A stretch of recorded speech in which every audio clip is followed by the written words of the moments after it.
Be up, DomiNews fans. My name is Stick Trick Domino Dude. And I'm Jack of All Space 98, and welcome to episode 12 of DomiNews. In this episode, we have the Invention 11. No, just kidding. This is the TheRGMGuy01. And today we're going to be talking about the missing link. So, I think everyone who watches DomiNews knows about the missing link by now. It was a little bit of a series that involved myself and the TheRGMGuy01, or we can call him Chase, Or the Chase. Invention 11, honestly. Right? Yeah, I go by the Invention 11 in some circles. Yep.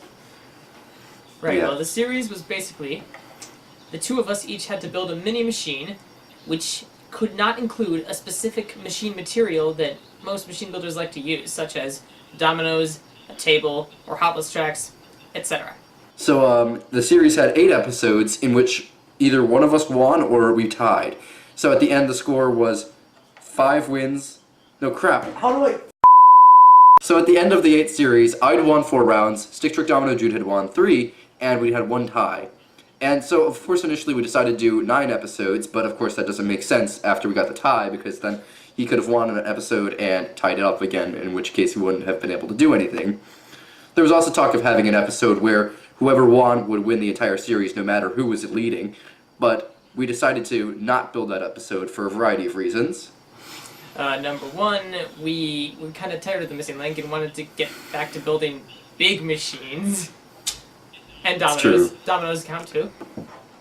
Yeah, it was taking time out of the time I had to build regular machines, and that was getting to be an issue. And as well as that, we had the Incredible Science Machine, which took a good 2 weeks out of our summer, so we didn't have time to do that. We had upcoming collaborations with other builders, and now that it's September, school has started for all of us, so that's going to add to the workload as well, which gives us less time to build in general.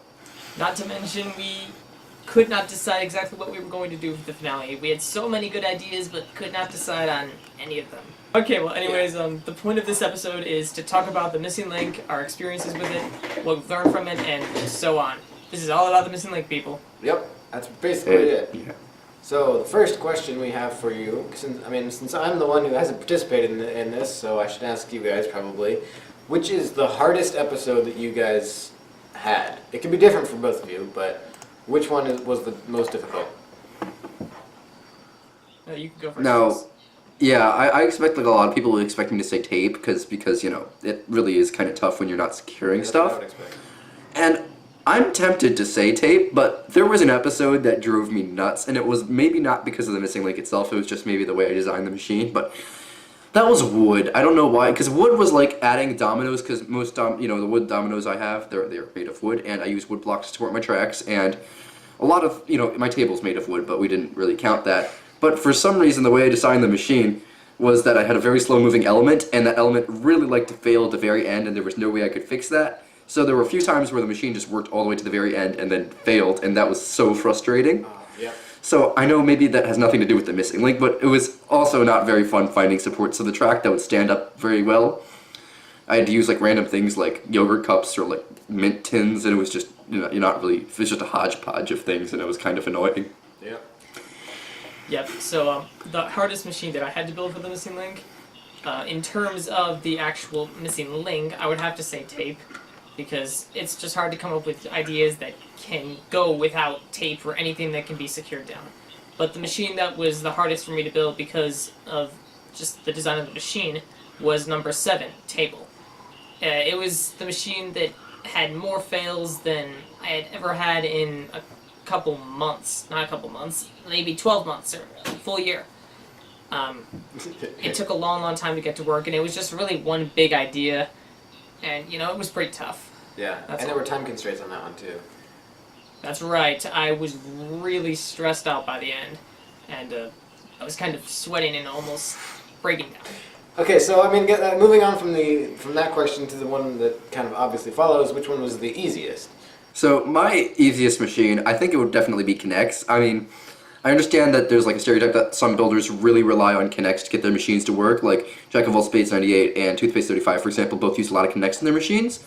But especially me, I use Kinects just to connect ideas in a reliable way, because Kinects levers are quite possibly my favorite way of connecting clips, or connecting parts of a machine. It's so reliable and so simple and so easy to understand. But not using Kinects. Okay. Well, yeah, if you have a ton of them in a row, but yes, it is pretty easy to build in that as well. But building without connects wasn't that difficult, actually. I just found, like, it was just like, oh, instead of using a lever, I'll just use domino and string. It was like... Yeah, so I want to... It just kind of came together. Before you give your answer, I actually want to make a comment on that, because I find that, in particular, very surprising, because when I think of people who use connects in machines, I think of you pretty much... You're the first person I think of. And I think it's mainly because instead of just having a lot of connects made into like one giant contraption that's like the center point of the machine and like the actual idea itself is made out of the connects, I think the way you use them is more just like tiny little things here and there. Like there's a connects lever or a connects release system or just like, you know, something or even like a support or something. It's not like you're using connects to actually make the ideas, which is what I do. And I think it's, you know, even though you're the person I think of when I think of connects, because you can just like look at your machines and it's just everywhere, you know. Yeah. So it's surprising to me at first that you found it particularly easy, but I guess now that I think about it, it makes sense. All right, Michael, you can go. You can say yours now. All right. Well, the easiest machine that I had to build was either the third one, which had no dominoes, or, of course, the sixth one, which had no connects. Sort of similarly to Chase, I found that connects is useful, of course. It can be used for many different things, but when you're without it, it doesn't really matter. Connects is definitely not necessary at all. You can use virtually anything else in your machine and it works out better. I'd say better, yeah, because that machine was pretty darn awesome that I used. Yeah. And of course, the third machine, which had no dominoes, well, machine builders go without dominoes almost all the time, so that was kind of stereotypically supposed to be the easiest one. Yeah. I would, if I were to have to build a machine for this series, I would have to say that dominoes would be by far the easiest one, because I don't think I use them, you know, I kind of put that constraint on myself anyway, almost arbitrarily, but also the hardest one, no doubt, hands down, would be connects, because for me, it's not just a thing I use to make things, it's just part of how I build machines now. It's like, it's my go-to material for almost everything, and I do not believe that I could make anything, you know, even remotely cool if I didn't have them. Burlig Awesome, you know, he says like connects isn't really necessary, and I kind of learned that that's probably true. Oh, I do. I probably give him more credit for that. I'm not arguing that it is necessary. It just is for me. Yeah. Okay, so moving on to the next question.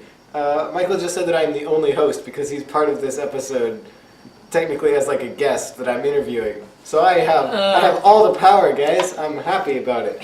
Officially, DomiNews has been turned over to me. No, just kidding, no. How has your style changed because of the missing link? Because I imagine that after 8 episodes of purposely not using a certain material, you would eventually discover, you know, little tips and tricks on how to, you know, get around using a certain thing here and there. And have you ever like discovered something while building that you're like, that's actually super useful, I'm going to use that now? I'm just kind of curious. Oh, definitely. No. I've definitely learned a lot from the series, especially the no tape one. For example, I learned that if you need to attach a string to a weight and you can't use tape to do that, snapping 2 connects pieces together and holding the tape in between works really well. Yes. And like I didn't know that. It's such a secure fasten. So now whenever I have to use strings to connect parts of my connects pieces, instead of wasting tape, I just use that. Yeah. Because peeling tape off of connects is absolutely horrible. Alright folks, well my answer is a little bit different from Chase's because, to be honest, I did not learn so much, like one big technique that would make me change up my style to the point where it's different from before the missing link to now. I mean, I learned little tricks here and there, of course, but I guess not anything that would significantly change my style. So, takeaway, Michael's brain rejects learning? Yes. Yeah, that's pretty much how my brain works, though. So basically what you're saying is you kind of just learned how to adapt to this series, but now after it, you're just kind of going to revert back to the way you built before it, but just kind of take away the experience of learning how to make more complex machines. Like, I feel like, because I think in The Missing Link, you didn't necessarily learn how to do any more specific techniques. Your style didn't really change, but I think what did change is just your experience. And I think now, That's right. I think now you're able to build more complex, more complicated, and more, I think, difficult tricks. So even though like Yeah, I think you're absolutely right with that. I mean, my last full-length machine was the 9+10 machine, and let's be honest, that wasn't very complicated at all. yeah, But since the missing link has started, I've started building a little bit more complex. Yeah. So with the barriers and the problems with the missing links, I've been able to learn more and learn how to build better, I suppose. there you go. There's It's just made me a better builder overall. yeah. There's your technique. Alright folks, time to take a break from this wonderful discussion of the missing link and move on to everyone's second favorite part, the question of the day. So, this one comes from Dynamic Domino, and it is, what is your greatest strength and greatest weakness in terms of building dominoes or machines? Yeah, I think one of my biggest weaknesses is that I like to make my machines complex, but I do not really have any regard for how easy they are to understand, and so I don't spread them out that much, which makes them really hard. It's really hard to tell what's going on in my machines most of the time. So I either have multiple things going on at the same time, or I have something that's blocked by something else, and that ends up badly. And that also means that when I'm resetting them and when I'm building them, they're a little bit harder to build, which results in a little bit more fails, and that's definitely one of my bigger weaknesses. In terms of my strengths, I feel like complexity is like a double-edged sword, honestly, because it does make my machines harder to understand, but it also makes them more complex in that they're, more interesting to watch for some machine builders. And I also do build machines very quickly, I would say. So there's that. I do manage to get more content done quicker. So Although during the school year, that's going to for change. me, honestly, the Sorry. one thing that stands out for you as a builder, I think your main strength, honestly, is just coming up with ideas. Because for me, and I think a lot of other people, we actually think of ideas. We think of ways to move tracks around. We think of interesting ways to use objects. We think of these ideas, essentially. But for you, I think a lot of your ideas just kind of come from experimentation. So you Yeah. really just start playing around with objects, and then you just use that in a machine. And it's not just a surrounding trick either. Like, it's the main idea of it, and you've somehow turned it into a multi-use element. Like, one idea in particular that stands out to me is that trick from the CCC entry with the gear that you have, like, the gear's on the table and then it rolls around, with the thing and the tracks on top. That, to me, kind of looks like you just made a gear and you were planning on putting it into a Connect motor or something, and you just put it on the table and like, oh my god, it rolls around! And then you just like, I'm going there, so I'm going to put tracks on that, and that's my trick. That's how I feel you build your machines, and I think that's a huge strength, because it's definitely something that I can't do. Every time I discover a trick, I'm just like, that's not as good as something I could plan. But for you, you somehow made it so that anything that you accidentally discover is just amazing. There's a downside to that, though, which is that, especially when I'm building large-scale machines, when I just have a bunch of unplanned tricks and throw them together, that means connections that cross the table, that means, two things happening at once, that means hard machines to film, so it does help to plan your machines a bit. Everyone has their strengths and weaknesses, so speaking of which, That's your strength? I'll share mine. My strength is my weakness. Yes, which is, I think, true for most people. You can take your strength and say, well, that's also what makes my machines not as great. So, meanwhile, I'm going to share mine. I think my greatest strength would be complexity and compactness. So just the ability to make really complex things in a really small amount of space, that's pretty self-explanatory. So I think my greatest weakness would honestly be just coming up with ideas. I've mentioned this before on maybe another episode of DomiNews, but like, I refer to it as my mental notebook, and basically that just means what ideas I have in my mind of things that I want to try out in the future. My mental notebook always has 0 ideas in it, and that's just the way I operate, because whenever I think of an idea, I just pretty much, that's the next thing I make, So I never have ideas that just float around in my mind of things that I want to do. And what that basically means is I don't ever really build something unless I have a good idea for it. Like we were talking about this about Chase, how he just can make a machine and just there it is. But for me, it's really like I have to think about what I'm going to make and really have to plan out, even down to the level of where all the connections are going, and even to the level of what the actual sequence of motion is going to be throughout it, and how everything is powered, how everything moves, where the weights are going to go. All that stuff happens in my mind. Obviously, it doesn't end up exactly how it's planned in my head in reality, but the idea is pretty much down to the molecular level, how it's supposed to work. So if I don't have every piece in my mind, I can't really build anything, and I won't really be proud of what I end up making, with a couple exceptions, but that's my greatest weakness, I think. Alright, so for me, Now, my greatest strength and weaknesses, I'm going to mention a little bit, but there's these two that I think are kind of weird. So I think one of my greatest weaknesses is coming up with ideas. Now, this is even worse than Lau, I think, because at least you can see new ideas in almost all his machines. But with me, they just never happen. I'm one of those people it's really hard for me to come up with a new individual idea when building a machine, or dominoes, honestly. It just doesn't happen. I'm more of a guy that just learns from watching other people and stuff like that. Now, a strength I have, I think, is weird because it's also coming up with ideas. But these ideas are more big ideas, just something for the theme of one setup or an idea of one big thing, like, for example, that one really random Rally 8 project I did that everybody loved, like literally everyone in the comments said, whoa, this is awesome, is that it was one where there was a circle field in the middle, tower, a little bit of a tower there, and bridges that went around the entire project. That's just one big idea. There was no new technique in there, but it was just a new idea. And I think I come up with those a little bit more. Right. Yeah. And I think that's true even for just videos, like, you know, ideas for collaborations or ideas for, you know, the Donald Trump video or the idea for, you know, a certain, you know, the Domino Machine Awards. I mean, that wasn't that wasn't his idea, but still, like, you know, the way you made it and the way that you know, made it a reality. You know, those are your ideas. You know, the Christmas video, that was partly your thinking as well. Like, you know, you're really good at coming up with concepts for things. Right, I mean, another accomplishments that I can list are Domino Critic, the Kinetic 4, Yes. DomiNews. Yes. Yeah, the list really goes on and on for just, not necessarily tricks, but just ideas in general. That's right. Okay, so that's the end of the question of the day. We spent a little bit more time on that than I thought we would, but it's a great discussion. We had a lot of fun. A+ time, everybody. A+. Okay, so moving on to the next question, we want to talk about the strategies that you guys came up with for building these machines, because I imagine there was kind of the thought process that went into how am I going to actually avoid using Hot Wheels track? How am I going to avoid using dominoes, wood, all these things? What's your answer? Alright, so in my experience in the Missing Link, I've learned that there are two strategies you can go with. So let's imagine you're in a car, and you're driving in a road. And then somehow the road is blocked by a huge boulder. Now you have two choices.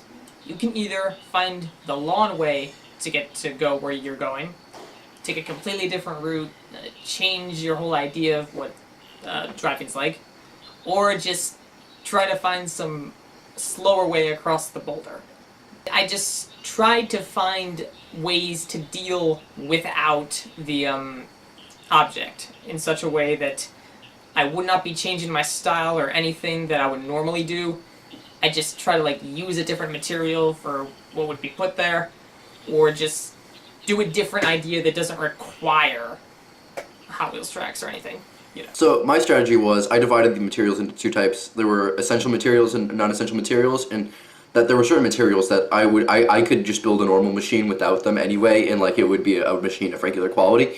Like, it kind of makes me sad to say that Kinex might be one of those materials, but then there were like the essential materials like wood and a table or like a flat surface.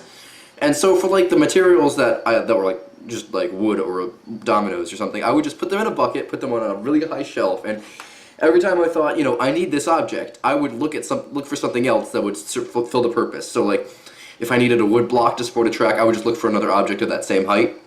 And if I needed a Kinex lever to trigger something, I would just see maybe I can trigger this with domino and string, you know. And then for the ones that were like there was no table or there's a tilted table, I was a bit more hard-pressed to come up with a strategy to tackle those. I kind of just winged it, and that didn't turn out so well in the first one, but I think the second one went okay, I would hope. But yeah, I don't really do strategies. I think that half the time you and I use the second strategy I was talking about, where we just take a completely different route to try to build this machine.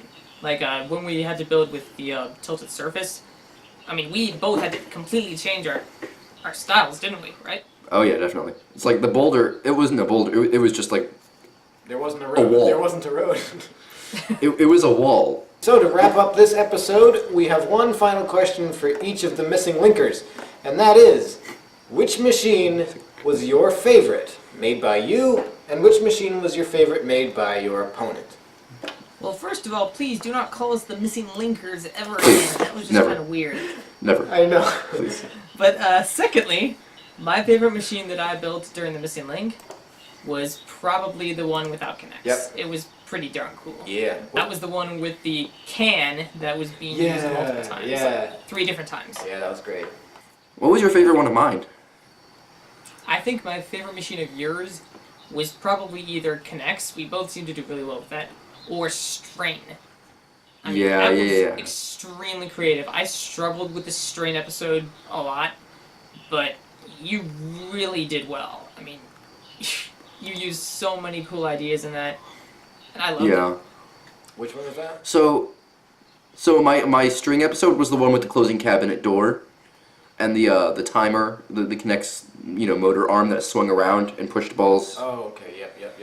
Yeah, yeah. So in terms of my machine, I mean, it would be a close call between connects and string, but I feel like I was a little bit more innovative with string. Like with connects, there were some generic tricks that included there, like a tilting board and a rolling can, and a closing shoebox. Which, I mean, albeit it was a cool way of closing a shoebox, at least I think so. But it's still closing shoebox. So, though I did really like what I did with the closing cabinet door in the string episode, and I also loved the way I just managed to get that timing to work out perfectly, as well as the pong shots. My favorite machine of Michael's is also his Connects machine. It's just insane. Like, I don't think I could use. Okay, I've used a can 8 times, but I don't think I could use a can that way 8 times or 3. I don't think I could use a can that way just in such a machine, like in a machine that's built so quickly, or it's just like, so it seems imprecise, but like it works, right? And you use it to move balls around, and it hits things, and it like changes places on a tilting board. It's pretty cool. I love that machine, actually. It's really cool. So that's probably my favorite one of yours. Yeah. All right. Okay, anyways, it was a great series, and thanks for It doing was- it with me. Yeah, definitely. It was great doing it with you too, and okay, it was great doing the series with you too, and it also was interesting to see. It was also interesting to see. Yeah. It was also pretty interesting to. It was also pretty interesting to see what people base their judgments of machines on, like just besides how complex the machine is. Like, it was interesting. Like a lot of people care about like aesthetics, which I'm not really good at doing that. Yeah, that's all that needs to be said about that. Yeah. But a lot of other people also seem to care a lot about just being able to understand the machine, which, right, there were tricks I made where you could not understand what was going on, and that kind of hurt my score in the end. So Yeah. That's right. So we learned a lot from the missing link. And Yeah. I'm really glad the series happened. Thank you everyone for watching. If you liked the video, be sure to give it a thumbs up and also subscribe because DomiNews comes out every month, if not more. Subscribe to the RGMGuy01. Thank you so much for coming onto the show. By the way, he was in Michael. the 10th episode of DomiNews. Yep. yeah, I was The the team captain. reigning champion team. Team champion. Yeah. All right. So we want to do. So if you want to check that out, the link is down in the description. Yeah, we want to wrap this episode up with some finishing words, as always. So, finishing words. Right. Today's finishing words are: my guest was the best, better than the rest. In this video, put his speaking abilities up to the test. By Penguin Express 12. Really some genius and inspiring words there from Penguin Express 12. All right, so that's the episode for you guys. I'm Jack from Space 98. And I'm Stick for Dominant Dude. And I'm the RGMGuy01. Sub for sub. Bye, guys. Bye, everyone.